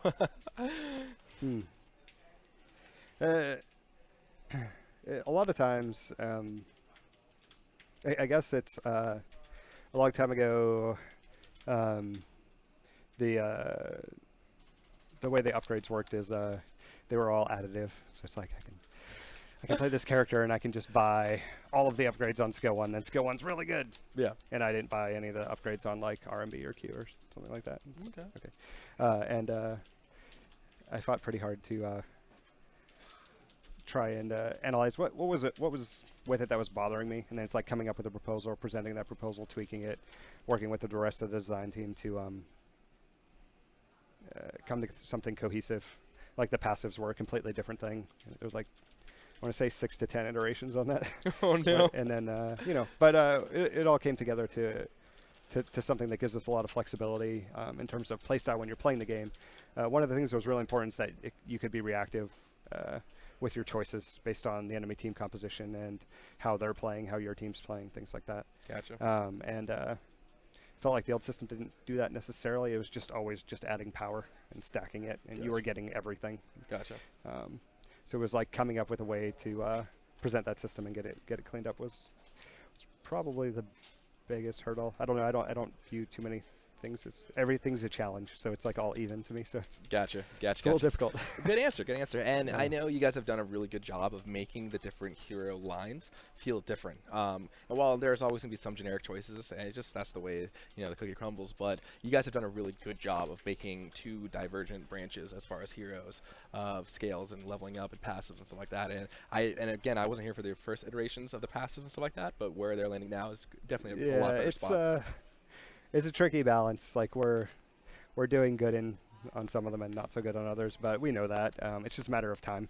Yeah. Like there are very few of us designers, so we're prioritizing our time where we need to. But Gotcha. we promise it'll be good. Gotcha. And again, that's something that Motiga is very, very transparent about. Like, if there's something wrong, feel free to speak up and be like, okay, we may not change it, but we'll tell you why it's that way it is, and try to best facilitate that to the community. And again, when more and more people get to hands-on, more and more people get to give feedback, you guys will see that more in upfront light. But again, what really gets me excited is that if I ever have a question and be like, why is this thing? She's like, oh, well, this is it, and that's a bug. This is not working as intended, or this is working as intended, and you're just really bad, Thor. And so, I mean, a lot of times it's we put this upgrade in because we just needed to try and make a few quick changes before a major build went out. And we had an idea of how it played, and internally it'll play one way, but it's good to have the alpha testers playing the game, and we look to them a lot for hey, this thing is really busted, or like, hey, did you know if you get X, Y, and Z, you just melt everyone? Like, oh, really? Oh, okay. We actually didn't know that. Thank you very much for telling us that. Oh, man. Because when you're developing, it's very difficult to get out of tunnel vision when your tasks are changing every day. So it's great to have people that are playing the game and passionate about the game, just looking at what it is on the surface and telling us how they feel about the content and things like that. So it's super helpful. Gotcha. Well, guys, do you have any questions for MO Neo Matrix? I took one question from our buddy over there, Malcor. But if anybody else has any good questions for design, character designs, how you balance a character, do you just throw it out the window? Do you you pound on it? Please feel free to answer out in chat, guys, with a Q. Because if you guys want to know something about characters, this is the guy. This is the guy. And Carter. Carter's not here. Carter's not here. Man, had too much fun at a. Do I like books? I do like books, but I hate reading them. Okay, fair enough. It's terrible. Sloth. Figure that out, yeah. Nice. All right. Yeah, I mean, it's very interesting working on balance and implementation and things like that. Because you might focus on one character, but you have to take a step back and look at the whole, right? Like, if I make this upgrade change on this character, does someone else have something that's really similar, and how does it relate? Is it actually worse or better? Nice. Like that. Lux asks, favorite character you've designed or helped worked on? I've designed or helped work on. You know, like here, I can't claim I've designed any of the characters. Like, it's such a collaborative effort that I feel like I'm preaching, saying everything is this lush green. Right. but it's like it's true. So like everyone has input, but I think probably the thing that is favorite is Margrave. We made some changes to Margrave, and along with a bunch of members of the animation team and the art team, like we put together a proposal where he starts punching things with his giant hand, because he has this giant glove that looks like it's just going to murder things, and instead he was creating like these little weapons and hitting them with the weapons, and it's like, why is he not like, I remember that. Why is he not like the Hulk and smashing things? So I remember that. that was probably the favorite thing, because then we changed the feel of the character a lot, and you really did. It turned out pretty well, I think. I think it did. So I remember exactly what you're talking about. So for the original concept art, I may be able to get to this to you guys on Twitter, Margrave almost conjured weapons out of his hand, and he would attack. Yeah. And then halfway, a little bit longer, a couple months later, he went really visceral in his attacks, and I definitely really enjoyed the feel of it, because you could feel almost like that scene from the Avengers when Hulk grabs Loki and slams him to the ground. Yeah. That's how Margrave feels. I mean, you see this big hulking dude, and he actually, if you can see his face, he like looks really angry all the time. So it's like, why is he like doing this more what you could perceive to be elegant thing of like creating this thing to hit this thing, or using finesse, but like that changed. You know, we had this discussion where it's like, do we think we can make a better character that swaps weapons? And I think the answer was yes. Like, we can make someone that embodies that better. Cool. So not saying we're going to, but there it is. Next hero confirmed. We haven't committed to that, but it's just like, if we will, like, you know, it doesn't it doesn't fit him as well. We want to make sure that the design is pure around the character, and it fit him better to be smashing things with his big arm. So Gotcha. Yeah. Well, I've taken enough of your time, guys. I want to say thank you very, very, very much for MO Neo Matrix coming out and hanging out with me, talking a little bit about character design. Yeah, man. It's an exciting future. I am so excited to have this conversation again when we are out in the open, and people can scream at you and be like, why is that character so overpowered? And I'll be like, listen, just tweet him and just yell at him. No, I'm kidding. I would never. I'm not on Twitter. Nailed it. Safe. That's all right. Well, thanks a lot. All right, man. We'll see you. Take care. Ladies and gentlemen, we are 3 out of 4 for hero designs. Wow. For character interviews, he is a character. But developer interviews, now people are just throwing more and more stuff at my desk, area, zone, and thank you, Troy. Thank you for giving us the wonderful, I want to say the word, but I can't, the G cardboard box thing. Get this out of here. All right, I need MO Kate now. I think she's still watching it. Can I have a gigantic shirt? No. Maybe soon. We need Kate. There she is. I see her. I see her. A wild Troy has appeared, and Troy dropped off the... Uh-oh, there she comes. Yep, JC Santos, he did come on, and we talked about it. We talked about your question, too. JC Santos, how you doing, buddy? Good questions, by the way, my friend. There she is. Here we go. We got MO Kate. Oh, my gosh. Get out of here. This is... I didn't do this. This is... See, that's Evan. We can never just have a. We just never have a professional stream. Not in this. We either have conga lines, not Congo. Yeah, interestingly enough, Congo and Congo lines are completely different things. Do not look up Congo lines on the internet. You will not get the same thing, I promise you. Hey, how you doing? Hang on, I have to adjust. That's true. You do have a Tiny, different head. tiny head. I was going to say different. There it is. There it is. Hi. How you doing? Hi, I'm good. How are you? You're actually like on time. I didn't have to chase you down and find you. I know. I was paying attention to things, and Nice. I haven't had lunch yet, so I had like one thing of sushi. one sushi, one whole sushi. Sushi. I'm on a diet, as the chat likes to point out. Somebody's like, "Is he gigantic or fat?" Aw. I'm like, "Oh no." Oh no! Oh, chat, be nice, chat. Anyways, so that was the last of goodwill between she and I. Kate, how you doing? I'm good. I've been crunching really hard on some of the new map updates that we have about to roll out. I think I saw Evan post earlier in chat that we might be pushing out some alpha changes later today. Yeah, I know. I'm so excited. And I kind of alluded to that a little bit earlier. Everybody's been kind of working very, very hard, pulling a lot of late nights here. Things are breaking, things are fixing, things are breaking, and we're fixing. And that's just how it goes in the design and, development world. So, Yeah. So I heard you're new to the whole northwest? Pacific Northwest. Pacific North? Is that what they call it? Yeah, Nice. that's what they call it. We're actually like East Coast. We're the Yeah, newbies. so Thor and I are recently transplanted here into the Seattle area. I just moved here after living in Georgia for the last 8 years. Originally, I moved down to Savannah, Georgia for school, and I went to the Savannah College of Art and Design, studied game design, minored in architectural history, and that's kind of where I got my background before I got into the industry. Nice. It was a lot warmer there.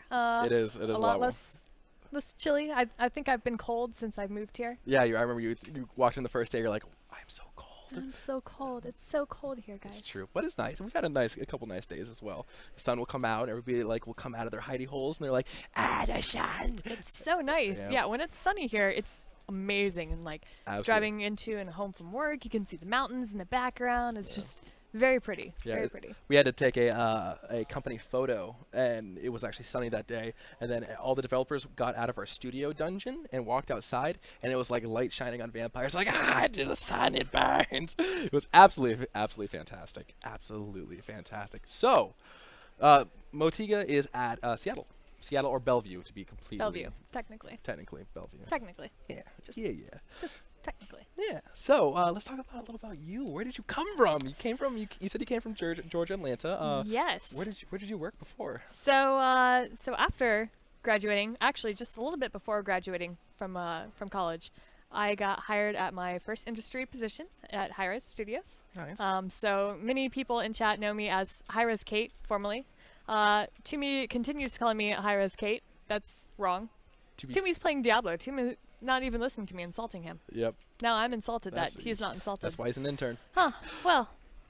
Okay. So I started there right after Hi-Res had shipped Global Agenda, and I came in just after that. So I started working on PvE levels, kind of refitting that and making more.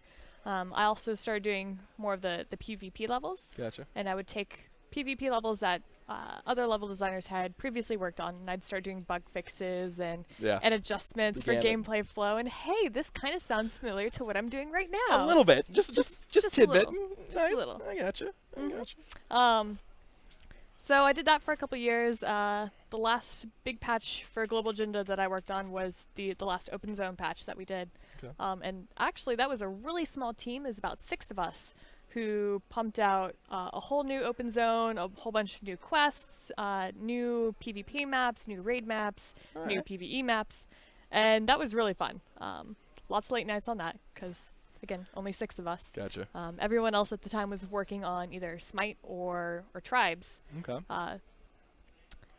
So after Global Agenda wound down, then I started focusing more on the Tribes community. I hear you have a little bit of a following over there. I do love me some Tribes. Some Tribes is Nice. very, very close to my heart. Gotcha. worked on the arena maps, a lot of the TDD, I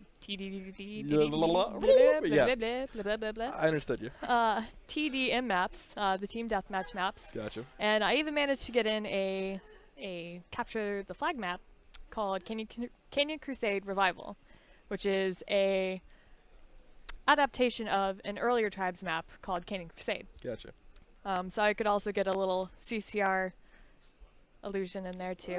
But you know, Clearwater Creek Revival. I gotcha. Yeah. Okay, a little Yeah. bad mood rising. Well, you had that glazed look. I so didn't I have had to. I saw chat making fun of me right now, and so I was like, "Rrrr." So no, I got a little bad mood Okay, rising in me. okay. I know. I I'll got give you the respect for credit the for that old. I got a little respect for the oldies as well. I grew up on them.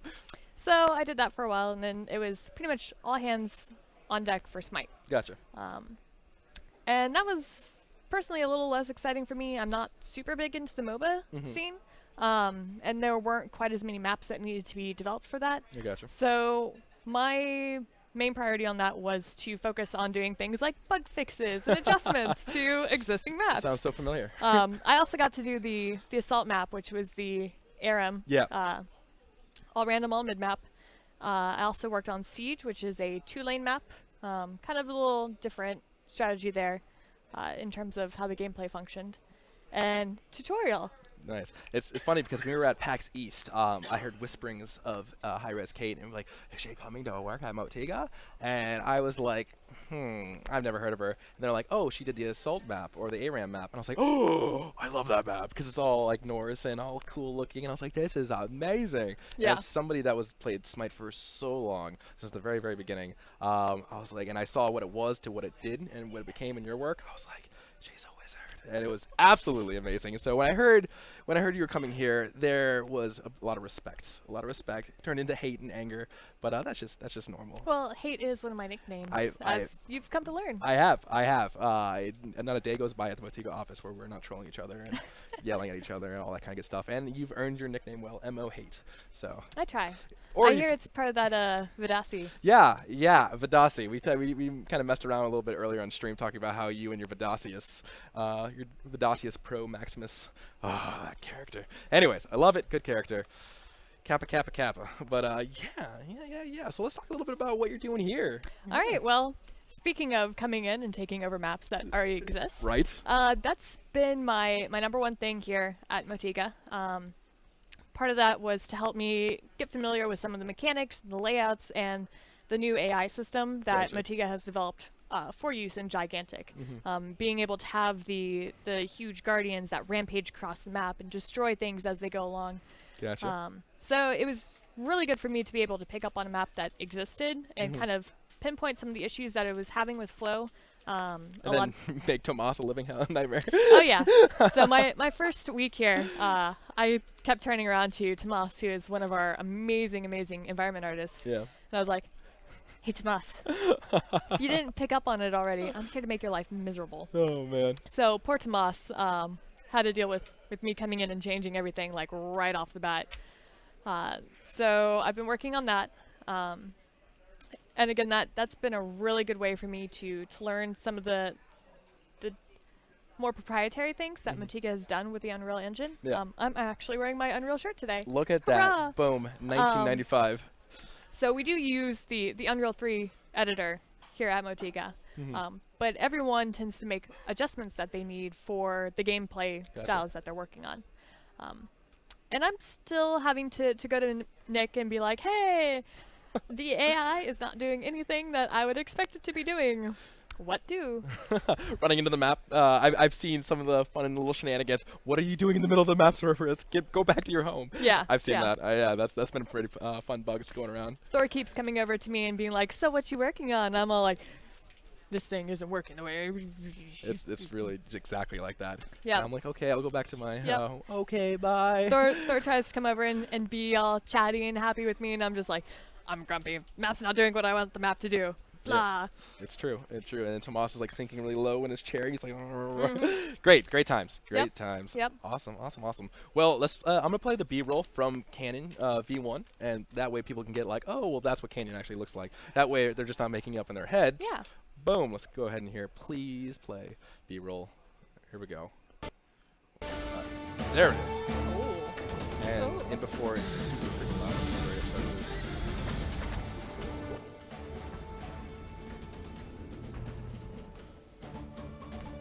Poke her in that gut. That's what she does. Inna, no. Inna, absolutely not.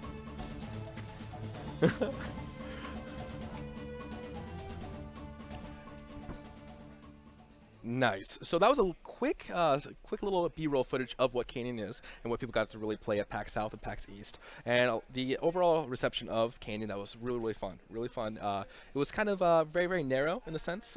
There is 6 points on the map. But since you've gotten in, you've done some fun shenanigans with all that. Yeah. So, a lot of people, I think, especially new players, like Canyon because it is a smaller map. It's a little bit less confusing and less complex, especially strategy-wise, than Mistforge is. Mistforge is more of the iconic map that everyone else really sees whenever they're looking at gigantic footage. Yeah. Canyon has a lot more of an ARAM feel to it, so it's more one lane, has a lot of singular points, and all the gameplay seems to funnel right back into the middle. Please don't poke my dimples. Nice.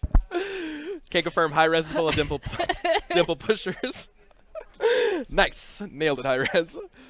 All right. So, one of the things that we did notice, though, was there got to be a lot of stalemate during the middle of the matches. People would take their Vista points, which are the 2 middle points, and kind of just sit on that and protect their points and not really go after additional points. I can't look at chat right now because I'm instantly thinking of Austin Powers scene where he's like, guacamole. Oh, okay, sorry, go ahead. About the stalemates. Look, Inna, look what you started. Look what you Thanks a lot.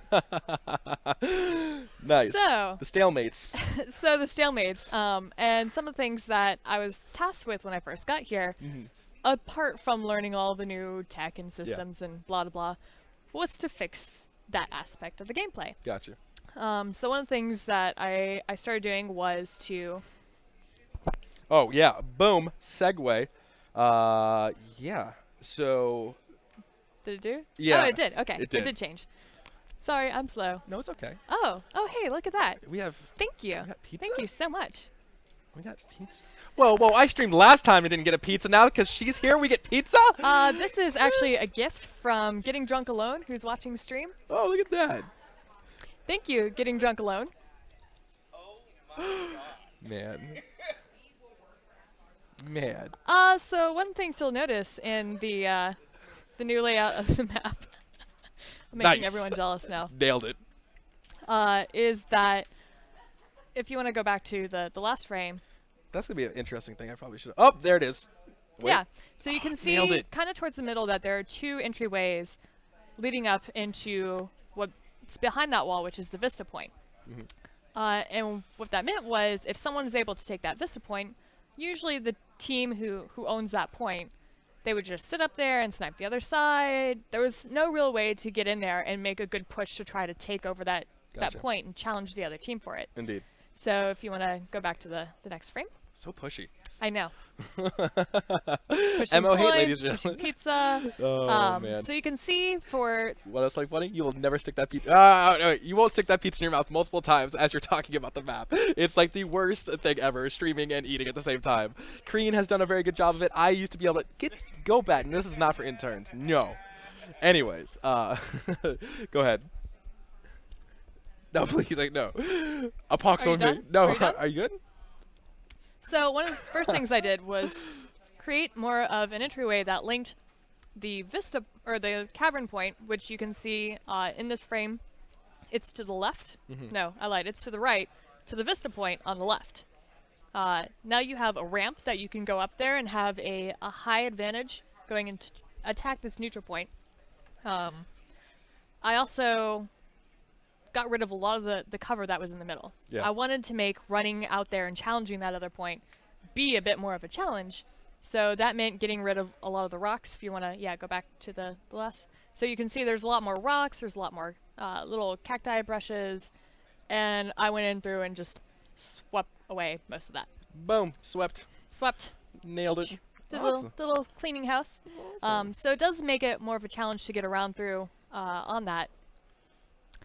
And it makes you more of a target It's true. when you're crossing from, okay, you've got your Vista point secured, you're going to go challenge this other Vista point. Gotcha.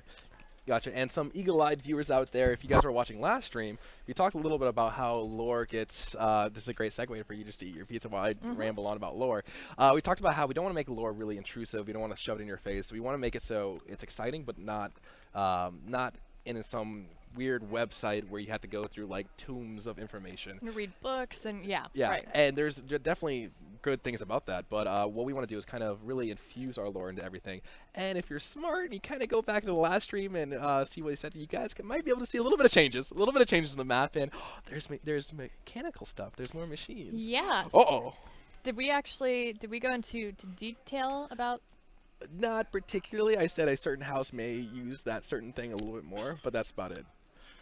So that we're gonna have some more lore shenanigans soon. So, but it's your job to put stuff like that, and the artists as well. Yeah. So I work with the environment team to try to get more of those little tidbits of lore in there, and to sell it. So you'll see a lot more of the machinery set dressing throughout the newer versions of Canyon. Yeah. You'll see a little bit more of what the machinery is doing Gotcha. throughout the map. Uh-oh. I'll hint at it that way. What is the machine doing? Oh my gosh. Oh my goodness. All right. Not all of those details will be in for this next alpha build, but the one following that. Nice. Our one of our particle effects artists, Mark, he recently put in some of the more storytelling blips and zips. Blips and zips, Blips and and zips. meeping aggressively. Yes, Aggressively. That's and what you meeps. do. Yeah. Well, I haven't meeped yet on stream, so That's true. So we'll be good for that. Nice. Well, moving on to the next slide, Reno. Yeah, there we go. Right. What did I do here? Just things. Okay. Just things. So. Well, if you want, I can show you the slide after that. Maybe. Well, I actually know what I did here. Okay. So, towards the left, you can see where there's a couple of different rocks stacked on top of each other. I found a lot when I was playing. I would try to run up and go back to defend my oasis point and just run into this wall. Yeah. That was annoying. So I punched a hole in the wall. If you wanna. Boom. Boom. Now it's a lot easier to get in and out. It's also really interesting with some of the new Titan mechanics that are going to be coming into play a little bit later. Yeah, a big complaint about a lot of people that played the PAX South and PAX East. Some people are like, the Titans are amazing, but they really don't have like a soul, and they really don't feel like they do too much. Or they would come up and be like, it'd be really awesome if the Titans did blah blah blah blah blah blah blah. And we're already on that. We're like, that does sound really good, and possibly we could put something like that in there. So yeah, keep going. Yeah. Actually, I'm going to address one of the questions that that popped up in chat. The wires that you see around the meshes are actually the collision primitives. So that lets me, when I'm working, know, okay, is the player going to get stuck somewhere? Are they going to get wedged underneath a bit of rock and the terrain? And that helps me, smooth out those areas and make sure that I can catch most of those before they go out to the playtest servers. Obviously, I'm not going to be able to catch all of them. Yeah. And even in the next alpha build, there are some terrain issues that are still existing that we've fixed internally. Yeah. But unfortunately, past couple days we've been playing that build. People are raging. People are raging. Little cacti. Little cacti. There's that shelf that you love. Oh, I hate that shelf. Ah. I can't confirm. Thor hates shelves. Thor hates shelves. I do, but you did a really good job of opening up the map as far as like your back points go. Something I really enjoy. You said you wanted to kind of bring that openness to the back points, because if you're retreating, you're like, oh crap, everybody's coming for me. Run, let's get out of here. Right, and part of the strategy of Gigantic is to try to get up your summon creatures and prevent the other team from keeping theirs up as well. Yeah. So this was something that we were seeing that wasn't happening in the original version of Canyon. Again, people would summon their 3 points and just sit on them, and then there'd be a stalemate until the clash happened. Yeah. And punching more holes in walls, which is fun to start with.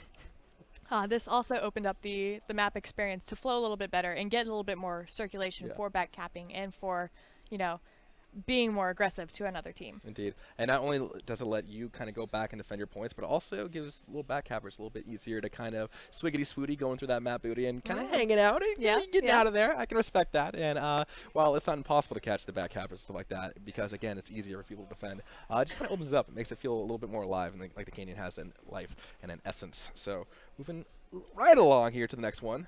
Boom. Hey, hey, Oh you put no, this it's all on- fun and on games. Evan's I mean, I don't desk? know. No, she has her or pizza. Tumi? Okay, yeah, you can have a slice for Tumi rent. betrayed me. You were supposed to have that pizza the whole entire time. Anyways, all right, next Bum, slide. bum, bum. What was that? The AOL noise? No, Okay. All right, moving on to the next slide. Don't I eat. just, Don't eat the pizza. I don't Tumi. know. Just hold on to Yeah, it. it's all fun and games. I mean, till you could have people put get it down on top of this box. I guess I could have put it on the box. Whatever. Somebody stole. That's my lunch. Lunch is delicious. Thank you very much. Getting drunk alone. Nice. I am super Oh, jealous. I guess lunch is going to be lunch for everyone now. Uh-oh. Hmm. Uh-oh. And somebody knows how to get some keys. Whoa, I'm teasing. Oh, Uh-oh. oh, okay, okay, yeah, yeah. I'm sure we can arrange something. Oh, man. And before, there's just pies everywhere. Nice. So, yeah. This, It's a pizza pie. what did you do here in this slide? In this slide, okay, so a couple things. This is, again, going back to version 1 of Canyon. Did a lot. You can see, again, the two openings on the side that led out to pretty much a drop-off on Yeah. the end of that cliff. There's also a bridge that goes over to pretty much nowhere on the right side. A brick wall. Yeah, just, a big wall.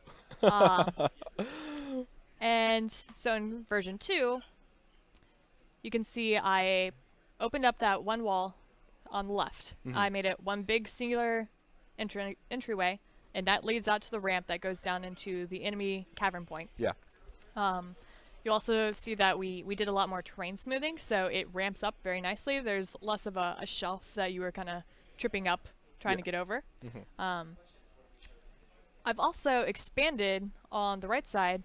I punched a hole in that wall too, Nice. and that is now a new sniper perch. And that's partly too because I'd gotten rid of the other sniper perch on the sniper perch on the other side of Gotcha. that that vista point. Now there's a little bit more effort into getting to that sniper shelf.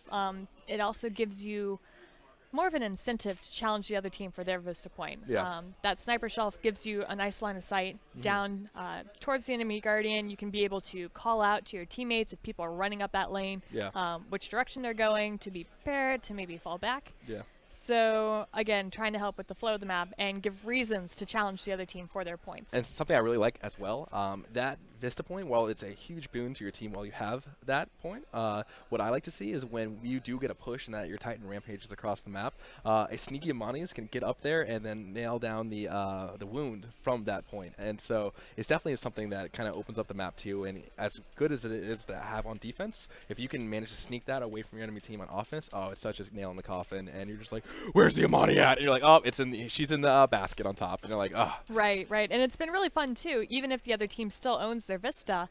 When we know we're about to get the rampage going on, our Amani will call out, hey, protect me, I'm going up to the shelf, distract them while I get the wound. Yeah. So again, being able to work with your team and being able to realize and understand the incentive of, even if we don't need to take this whole point, there's a very vital aspect of it that would benefit our team. Gotcha. Yep. Definitely fun. Uh-oh. Uh-oh. Uh-oh. What does the P stand for? Uh-oh. The P is actually a path pylon. Path pylon. And More that's for pylons. We need pylons. more. We need more pylons. Can't confirm. Nice. And that's for nav mesh. That means some of the player pets like Circador with Ashlyn can navigate around the environment without, being spawned and just sitting there and floating like his ghost daddy. Gotcha. Gotcha. Doesn't know what to do. Nice. So this is map version 1, and you do see a little bit of technology in there. Yeah. So let's see. What's the next? Yeah. Okay. Yeah. So the reason why I put this slide in here was to sort of emphasize one of the other visual changes that we're trying to do throughout the map, and that's to emphasize the different points. So this side is a lot more cooler colors, softer, a lot more lush with nature, whereas on the other side, this is a lot brighter, warmer, more aggressive tones, has all the machinery, that unnamed house. Yeah. No, we named it. We did. We did name it. Okay, so this is the Tesserus side. Bam. And the Tesserus has installed a lot more of their machinery on this side, so it's a little bit less nature driven. And again, with the colors, we're trying to make it a little bit more visually distinct Yeah. on which side you are. Gotcha. And we're still making adjustments and progress on this map. I fully expect us to be able to push that a little bit more. Cool. That's been another thing that Poor Tomas has had to deal with. Poor Tomas. Nice. Poor Tomas. I showed up here. I'm like, hey, Tomas, so this is pretty much your map. Yeah. It's mine now. Oh no. I'm gonna change all the things. Mo hate. You know, to be fair, he has kept things in there. That's his. Yeah. The, Yeah. the whale. That's the whale sound. To Oh, me. the whale that you didn't notice. To be The fair. whale that everyone else noticed except for you. So some people, when they're playing the game, actually have to play the game. They don't have the time to go whale watching. I'm not in New England. I don't have time for whale watching. What is this whale watching business? But it is cool. It is a nice, really effective. When I did get to see it, I was like, oh, there is a gigantic whale in our game, and I didn't notice. But A gigantic whale. yeah, I don't even do these. I'm not good like that. Bam, bam, bam, bam. Why not Zoidberg? That's true. But why not? Ooh. Oh. All right. Well, ladies and gentlemen, that is the end of those slides. However, I definitely want to kind of get in a little bit of questions as far as just level design in general. So coming to the studio, and you've seen kind of the makeup now, you see you've gotten your foot in the door. What are you excited about in the future, making maps and all that kind of shenanigans? You know, I think my favorite part would be just how many ideas that get generated here. Like, everyone here has a say in what's getting developed. Everyone can point out things like characters being OP. And I'm not saying Vidasi is, but you know, everyone is Go free ahead, to so- voice go their ahead- opinion go ahead and about tell me that, how- okay. and everyone else is free to argue against that. But even some of the ideas that come up during general playtest, like, oh, what if we had an area that did this? Yeah. Well, maybe that won't fit in this map, but we can definitely mark that down and save it for a future map. Yeah. And being able to explore different ideas with that. One of the things that when I was interviewing here, Finny really mentioned to me was he wanted this game to feel very fable-like, like classic fairy tales. Gotcha. And not all fairy tales are Disney, warm, fuzzy. Warm fuzzy. That's the scientific name, by the way, out there in chat. Yeah, warm, fuzzy, Disney. warm, fuzzy. And we talked over different ideas where we could take that. That would not only make for exciting and interesting new locations for the gigantic world, Yeah. but also help change up the lore a little bit and help players understand more what's going on within this world and why these characters are fighting Gotcha. and why you have the guardians and why you're supposed to protect them. And that just was super, super exciting and super inspiring to be able to Yeah. listen and get excited about all these different ideas that were coming out. Gotcha. Yeah. Nice. So Malcor asked the interesting question. He quoted your work from past games, and he said one of his favorite parts was the kind of verticality of a certain map. Do you have any plans on adding that? And thinking in the future, I know of one map in particular. Oh, here it comes. Everybody can confirm. Oh, there's a secret map out there. One map has There's lots of secret maps. There is lots of secret maps. So many secret maps, so little time. That has I can think of one instance in particular where the clash happens and they have a big vertical spot. But how are you going to work in vertical spots? And do you think the idea of more of a down to up map is going to be fun, interesting, or how are you going to approach that? I mean, I'm always open to exploring ideas because I might try something out and be like, guys, listen, I have this idea for a brand new map. It's going to be super cool. And we can get in there and it'll just play like poo. Yeah. And then at that And point, I nobody need likes to. playing like poo. That's Yeah, just nobody. right. But at that point, you know, you need to take a step back and be like, this map is a poop. And we just need to analyze what did we like in it and what wasn't quite working out for it. Yeah. I am not a stranger to scrapping maps if they're not working well. Yeah. Sometimes it's just I can always tell when you scrap a map because you're like, "Brrrr!" And then like there's like a rustling of angry arms and Yep. like I get out my notebook and I have a whiteboard that I use underneath my desk, Yeah. and I'll pull that out and I'll start going back.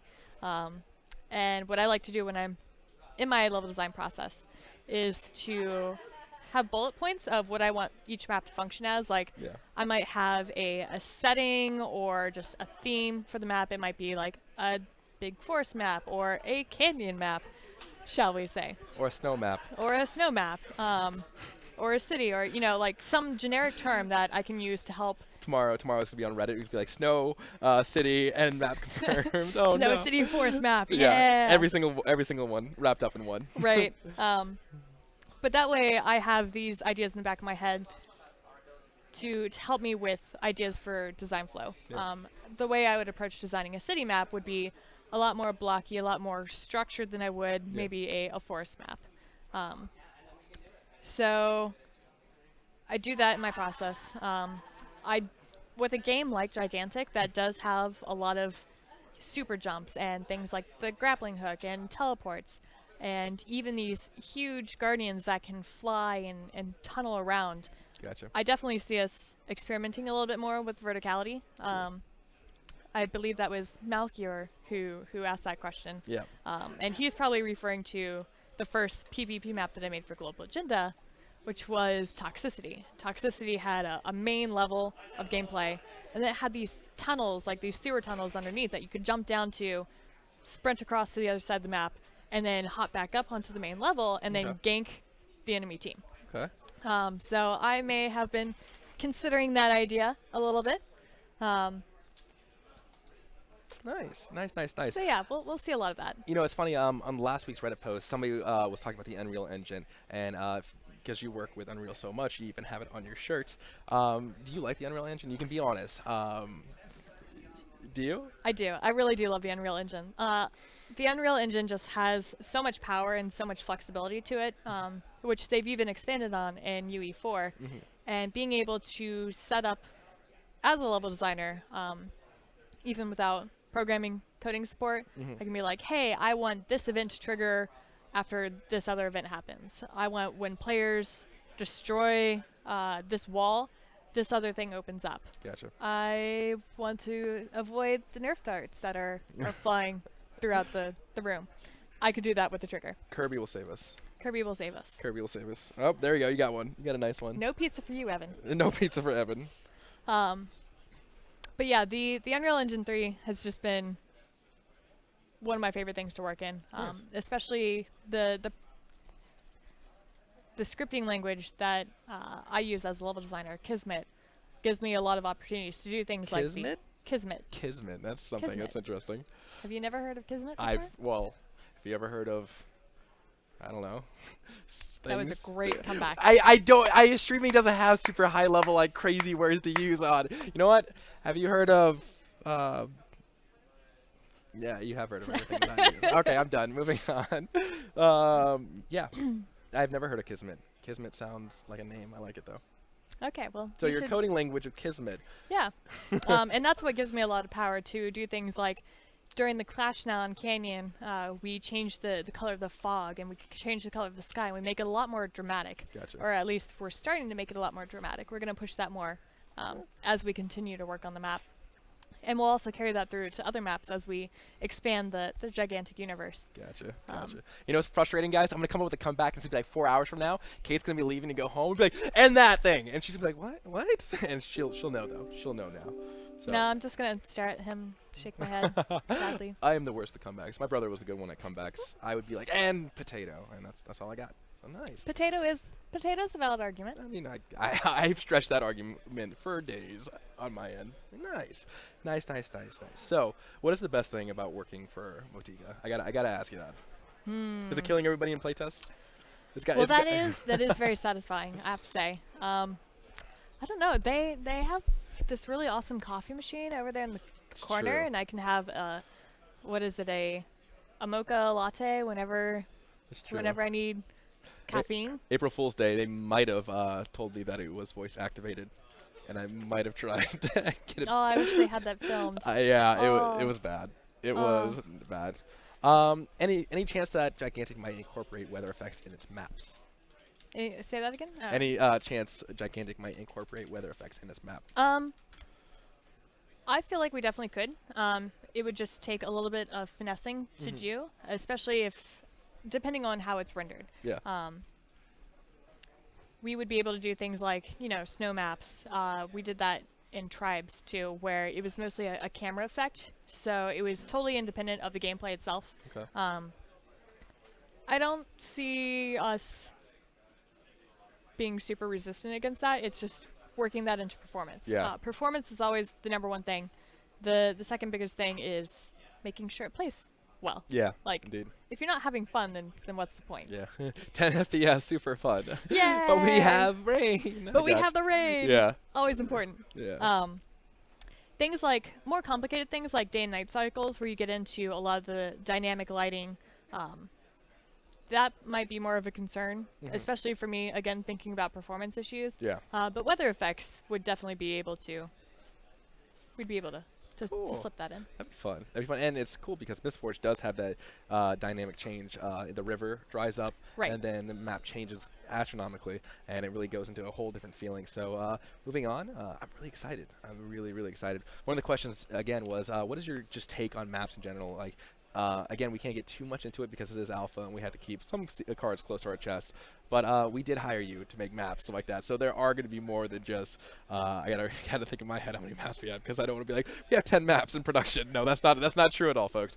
But Well, I mean, usually the thing with map design is it's such an iterative process. So even with Canyon, we've probably seen about 10 iterations of Canyon, even Yeah. since I've been here, and that's not necessarily like huge sweeping changes. That's 2015, bring back the tunnels now. it might be something as, we had tunnels that we added into Canyon at one point. But it felt like that really divided the gameplay, and that wasn't what we wanted from this ARAM-esque type map. Yeah. So I had to take a step back and kind of look at what we were trying to achieve and how best to achieve that with the existing map. So, I mean, we've gone through and scrapped quite a few ideas, and that's just the process of level design. We might have 10 maps going at any one time, and 2 might be Yeah. actually worth play testing further. Yeah. Yep. Thor should not be wearing the panda hat behind him. Boom. Anyways. You're wearing a panda hat? No, this isn't a panda hat. It's a fat panda, guys. I people keep giving me things. It's so soft and fluffy. It really is soft and fluffy. Oh. Yeah, I'll have Kirby. You can have panda. Boom. Who's this? I'm stealing this now. I think it's Kaboom's. Rest in peace, Kaboom. Kaboom's not feeling well, guys. So if you guys sorry you're feeling bad, I know. Kaboom, I think she's but watching this is us. mine now. That's real good. Beating up on a sick person. Gosh, Mo, hey, I'm living not beating up on her. I'm just stealing her things. stealing a panda. Nice. So why not adorable rats on the map? That's because we have adorable rat things on Taito. That's true. We do have, who could actually make up Taito in general. Like, the big question is Taito just made up of smaller little guys on little The stilts? ferrets? Yeah. I would believe that. I think Fang, like multiple fangs holding up sticks. Any other question, guys, when it comes to maps?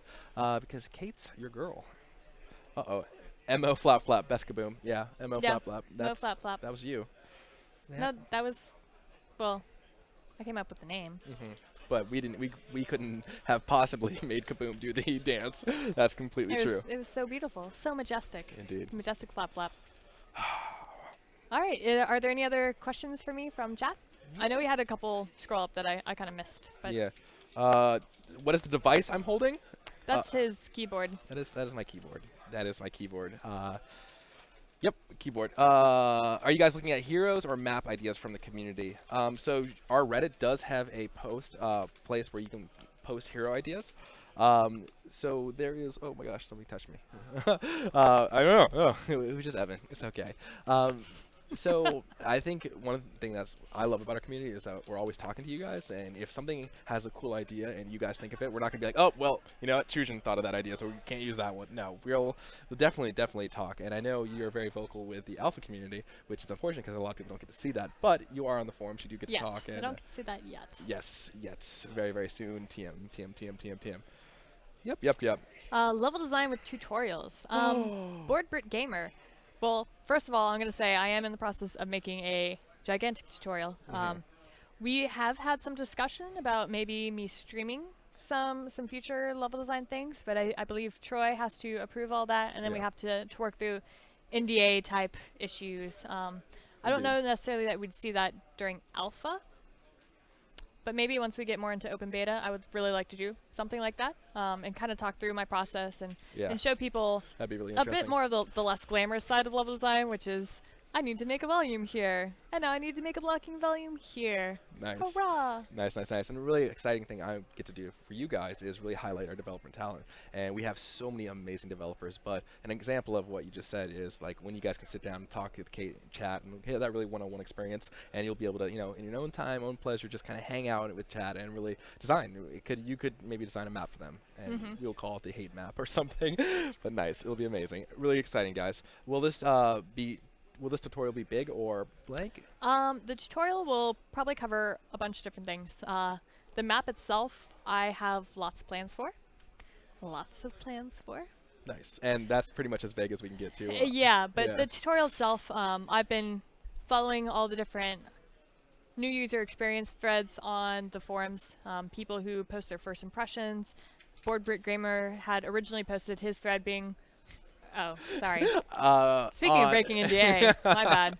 Board Brit Gamer was talking in chat earlier Yeah, about some really good things that people need to or feel like would be useful in a tutorial. I mean, that's Yeah. really good. That's a really good idea. So I've been keeping my eye on that, and along with my own notes too, being Yeah. relatively new to the game myself when I first started working here. And look at you, you're a pro now. Yeah, Pro yeah. Vidasi on a broken character. Yeah. No, I'm kidding. It's not broken. I Don't know.